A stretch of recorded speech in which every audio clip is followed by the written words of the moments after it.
ยสงสัยไหมครับเวลาเราทำ IF แล้วท้องร้องจอกๆเรามักจะคิดว่าแย่แล้วร่างกายขาดสารอาหารแต่ความจริงแล้วเสียงท้องร้องนั้นอาจจะเป็นเสียงระฆังเริ่มงานของพนักงานทำความสะอาดในร่างกายคุณก็ได้ครับวันนี้เราจะพาไปดูว่าในช่วงเวลา 16 ชั่วโมงที่คุณอดอาหารเกิดอะไรขึ้นข้างในเซลล์บ้างเมื่อ 4-6 ชั่วโมงแรกร่างกายยังยุ่งกับการย่อยอาหารมื้อสุดท้ายระดับอินซูลินสูงปรี๊ดเพื่อขนน้ำตาลเข้าเซลล์ช่วงนี้ร่างกายจะไม่เผาผลาญไขมันสะสมเลยเพราะมีของใหม่ให้ใช้ 10-12 ชั่วโมงต่อมาตับเริ่มใช้แป้งสะสมหรือไกลโคเจนจนหมดอินซูลินลดต่ำลงนี่คือจุดเปลี่ยนที่ร่างกายจะเริ่มมองหาพลังงานสำรองเมื่อไม่มีอาหารเข้ามา 14-16 ชั่วโมง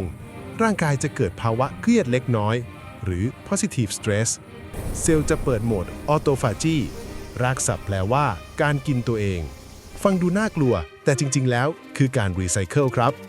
เซลล์จะไปไล่จับโปรตีนเสียเศษขยะหรือชิ้นส่วนเซลล์ที่พังแล้วเอามาย่อยสลายแล้วประกอบร่างใหม่เป็นโปรตีนที่ดีการทำ IF ไม่ใช่เรื่องลดพุงนั่นคือผลพลอยได้จากแคลอรี่ที่ลดลงแต่ประโยชน์หลักคือเซลลูลาร์รีแพร์การซ่อมแซมเซลล์ช่วยลดการอักเสบกระตุ้นโกรทฮอร์โมนหรือฮอร์โมนชะลอวัยที่พุ่งสูงขึ้นเพื่อปกป้องกล้ามเนื้อไม่ให้สลายไปพร้อมไขมันข้อควรระวังครับออโตฟาจีไม่ได้ทำงานตลอดเวลา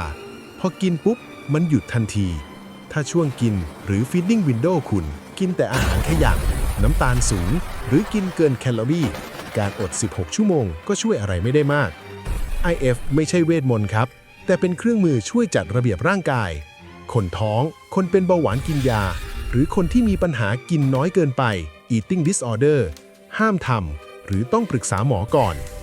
ความหิวไม่ใช่ศัตรูแต่คือช่างซ่อมบำรุงที่กำลังทำงาน